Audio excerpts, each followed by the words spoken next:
Why is the remittance to Mom only $670? Only $670? My husband yells.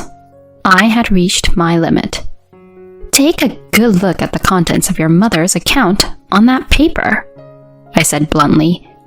My name is Penelope, and I'm 42 years old. I work part-time at a supermarket. I have 2 sons, Ethan in 8th grade and Leo in 6th grade. My husband is Asher, and he's 43 years old. Asher's mother, my mother-in-law, is 67 years old.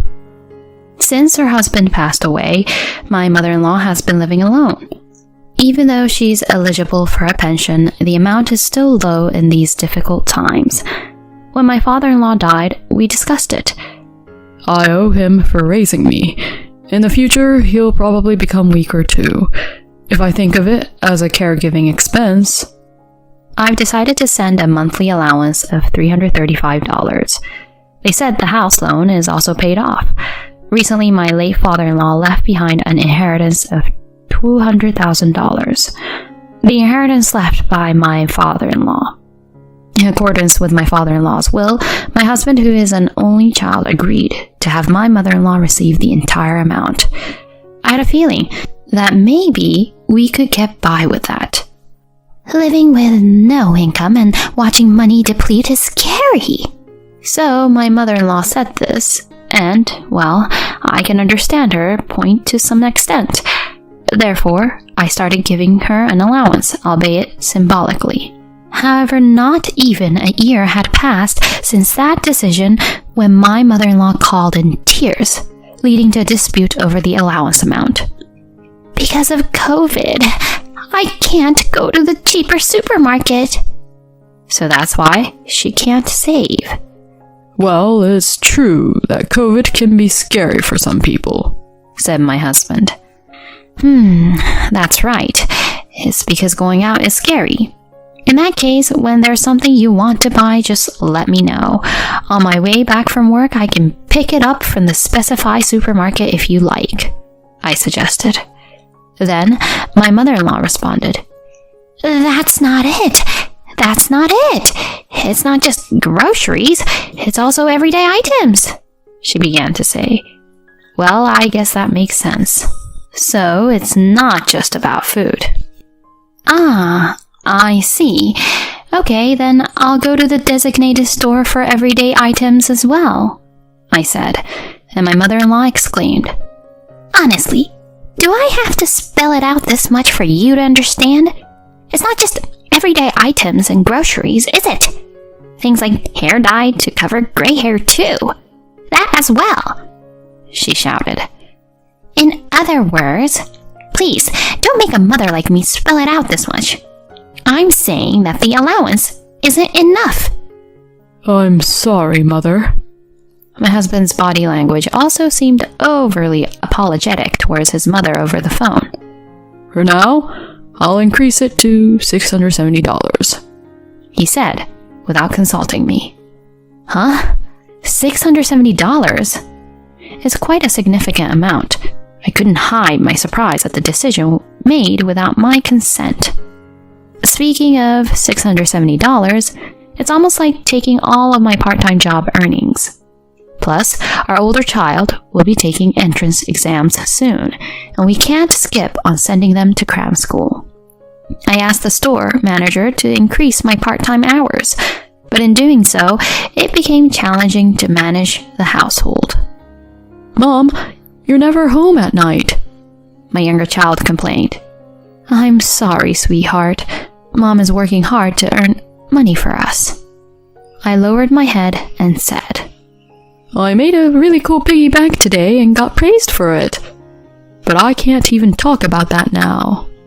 He banged on the table. I'm sorry. I'll buy the toy you wanted for your birthday, so I'll work hard for that. I tried to reassure by reiterating the promise to buy the toy my second son wanted, and at that moment, my husband walked by. Just be patient with the toy. Grandma is making even more sacrifices and going through tough times. Your mother isn't working for the sake of your toys. She's working for your grandmother," my husband said and left, leaving me feeling guilty that even for our child's birthday gift, we were cutting back for my mother-in-law's sake. And the way he said that, I began to wonder, who am I really working for? My husband's words left me confused. Strangely, our younger child remained and patted my shoulder. "Mom, you're doing your best. I can't wait for the toys, so don't worry." However, that wavering feeling was once again compounded by my mother-in-law. "Have you received the envelope?" I received a call from my mother-in-law, her voice already trembling. "Yes," I replied. "I think you can already guess from that." Certainly today, I received an envelope from my mother-in-law. When I opened it, it contained a copy of a bank statement. I immediately looked at the remaining balance. Huh? I was surprised, and my voice slipped out unintentionally. $6. It's already less than $10. See? In response to my my mother-in-law seemed to understand that I had seen the contents of the envelope, and her voice quivered with tears. And then, "Due to the price increases, I can't even pay the electricity and gas bills." Her tearful voice turned into sobbing. But I tried to continue speaking while looking at the statement. Then, "Enough! All you do is talk about do this, do that, spouting off about useless things and dragging your feet. Last time, too, it was all about doing errands for household items and groceries, and they were useless solutions. That's why I called at this hour. You're there, aren't you, Asher? Take over for me."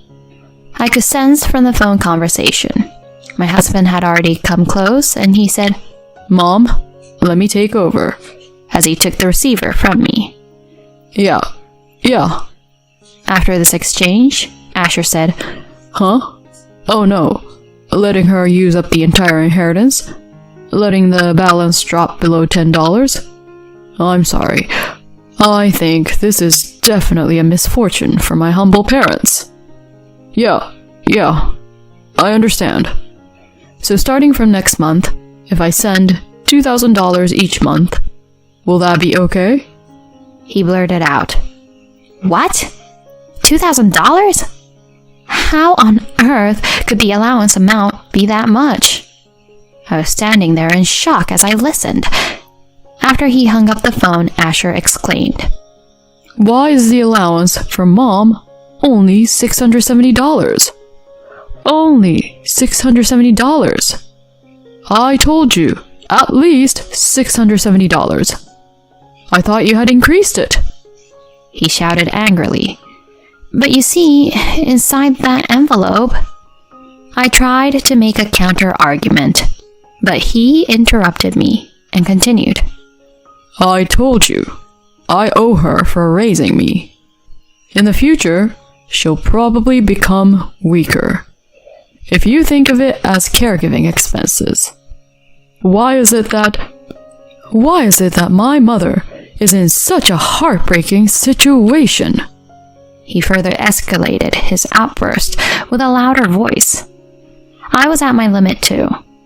Even the $335 allowance wasn't easy to manage. I thought it was an accomplishment to increase it to $670. I also increased my part-time hours to cope with the situation. I even learned how to cook more budget-friendly meals than before. I managed the household expenses with all of those efforts. But my efforts alone weren't enough. And there were sacrifices I made in return, like the time with my children. Yet on top of it all, an additional $2,000? And what's more, without even looking at how our allowance is being used in my mother-in-law's bank statement, she scolded me abruptly and decided on a $2,000 allowance without consulting me. Above all, I'm working for the sake of my sons, not for my mother-in-law. That's enough. A deeply cold voice came from me. I realized that when a person gets too angry, their voice becomes quiet. What do you mean? It's fine. Are you getting defensive now? In a somewhat mocking tone, my husband looked down on me. I was no longer willing to yield to my husband's words. After having seen a copy of that statement, I absolutely couldn't accept such a ridiculous proposal as a $2,000 allowance. I've had enough of a son who blindly believes and supports a money-seeking mother and grandmother. People who can't prioritize our family don't belong here. Get out. If you want to support your mother so badly, then go live with her. You can happily go to hell together. I pushed my husband firmly. Then I kicked him out the front door. And this. I walked my husband out the front door. I shoved the envelope in his face. I'll send your belongings back, and you'll cover the shipping. Take a close look at the contents of your mother's bank statement. Huh? My husband asked in response, but I just closed the door with a loud bang. What's going on, Mom? Hearing the commotion, our two children came downstairs. Well, you two. Your father said he wants to spend more money on you, and he asked Grandma to spend more too. I couldn't stand it any longer, so I say to the children. I see. If you decided this, Mom, it must be for the best, for this house. I'll follow your lead. My older child said. Well, that toy, I'll wait for it until I'm an adult, no matter how many years it takes. So, I'll cheer up. My younger son said to me, Thank you, my sons. 1 week later, Help me. My husband called me. What about? I replied coldly. Couldn't you at least listen to my story? I know what you meant when you said to look at the statement. I can't believe after all this time that I know what that means. He stammers. But my husband keeps going, clinging to his speech. I had to stifle my laughter on the phone. I can't believe that you would believe your mother wholeheartedly and then blurt out such an outrageous proposal. I can't believe you're calling me now and wanting to get back together. You really have no idea how brazen you are. Huh? That's just how you are. You're the type who, in moments like this, says, huh? And questions everything. Oblivious to your own indecisiveness, you casually involve others. When pointed out, you react as if it's unexpected. Well, but I suppose it wouldn't hurt to have one final conversation. I want to deliver those last words in person. It's important for the children, and closure matters. I have agreed to meet with my husband in this house. Oh, and make sure to bring all of your mother's credit card statements. Okay? I added that. My husband and mother-in-law came. Their lives were in disarray. I'm sure I thought this was going to be an absolute bust. If you'd just calmed down and looked at the statement, you'd have figured it out. You insulted me outright and ended up believing your mother, didn't you? I respond nonchalantly. So, can you show me the statement? My husband put the statement out on the table with trembling hands, and while looking down at it, what have you learned? I asked. And then, my mom. She used the money I sent her. Electricity, gas, food. It wasn't just for living expenses. he said, in a voice barely louder than a mosquito's buzz. It wasn't just for living expenses, was it? Actually, the other purpose was the main one, right? Please, say it with your own mouth. She was a member of an escort club. I'll actually get my husband to say it. His withered confession, accompanied by my mother-in-law's trembling lips. I was absolutely delighted, and I couldn't help but laugh. That's right. Your mother, whom you believed more than me, was a woman who spent money on male escorts, while lying about not being able to pay the increased electricity and gas bills, and came begging to her own son. The statement showed the name of an escort club, Romeo, followed by high-end restaurants and bars. She was spending over $40,000 a month. After a good laugh, I took a sip of cold water to cool down my head, and then continued speaking. Even when you're nearly 70 years old, how could you pick a young, handsome guy at an escort club and take him around to all the high-end restaurants? I don't know how she got that way. And how did she end up begging for money at her own son's house? I'm really curious if she ended up addicted or something like that. I scratched at the wound and pried. My mother-in-law unexpectedly spoke. He told me he feels love for the princess who gives him an allowance. He even gives me presents. This made me blow out the water I had been drinking for the purpose of cooling my head. I ended up giggling and laughing. The water had gone to waste. Referring to a 67-year-old as a princess is quite something, isn't it? Well, by uttering words, some people fall for it, like my mother-in-law, becoming like a man's personal ATM, so they'll keep saying those words, won't they? However, I took another sip of water. If you're giving an escort guy an allowance, you must be withdrawing a considerable amount, right? It wasn't my mother-in-law who visibly shuddered. Huh? The voice that uttered this was indeed my husband's. I placed a piece of paper on the table. It was fun meeting you today. I love you. Please request me again. Read the business card with a handwritten message. Huh? My husband stared at the business card on the table. I didn't expect to be kicked out of the house all of a sudden. I didn't even tidy up my own room, did I?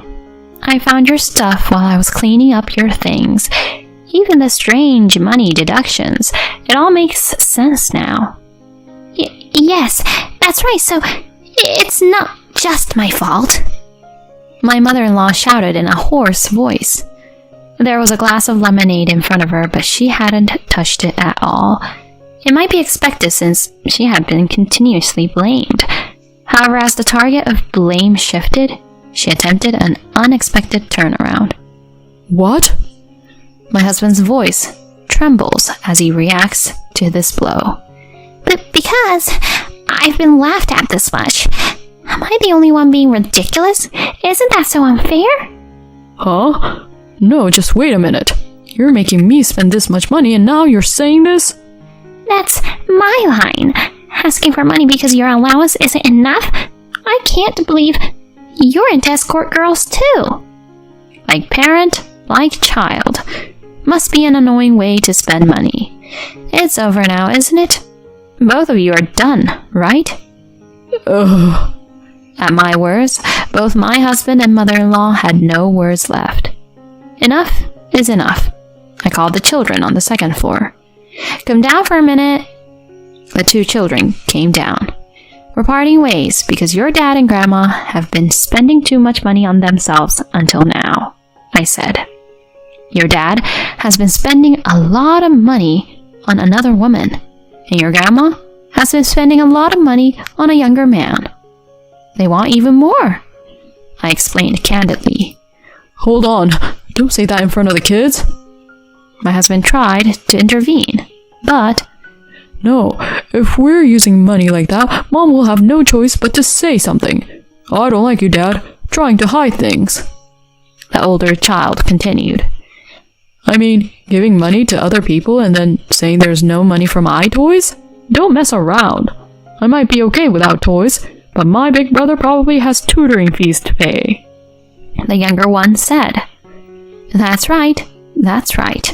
You see, I want to use the money for your future. Now say goodbye to people who spend their money on strangers. Upon hearing my words, my older child said, It's goodbye for us too.